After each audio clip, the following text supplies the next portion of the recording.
So, as I suspect most of you know, you are a very unusual audience, an unusual group that would come out in this enthusiastic way in support of science. I mean, most of the world doesn't see science in that way. Most of the world doesn't see science as a story, right? Most of the world sees science as this collection of facts that they were forced to learn at some point in school and then spit it back on an exam, and they were all too happy to leave it behind after the exam was over.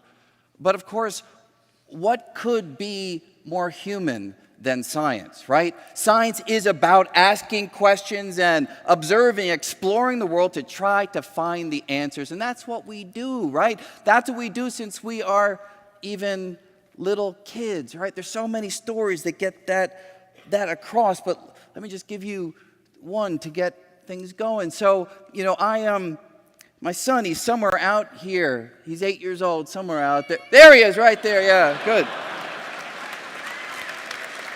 Thank you. So when he was about 4.5 years old, I was telling him a lot of bedtime stories, and I was really trying to put some science into the stories, right?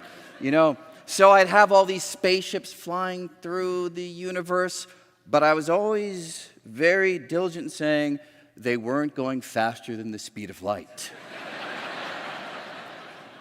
One night, my son turns back to me and says, "Dad, speed of light? What about the speed of dark?"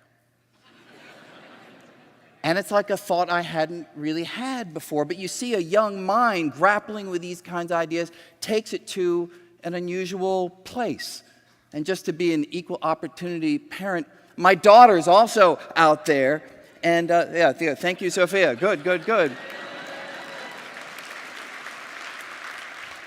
And, I have, for the last few years, been thinking about ideas that are unfamiliar to most people, the possibility of other universes, the multiverse. I mean, most of us were raised to think universe means everything to begin with, so how could there be other universes? And I say most of us with some forethought because my kids have heard me talk about this stuff all the time since they were really young.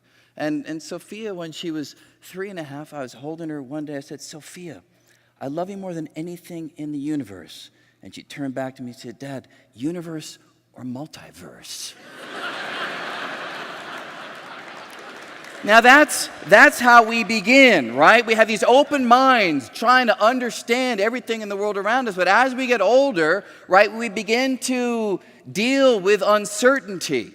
Like what Feynman was saying, how do you deal with a universe that you don't really understand? How do you deal with cutting-edge ideas that you don't even know if they're right or wrong because they're at the forefront and we haven't been able to test them yet? And I got a taste of how different people deal with that when I wrote The Elegant Universe back in 1999.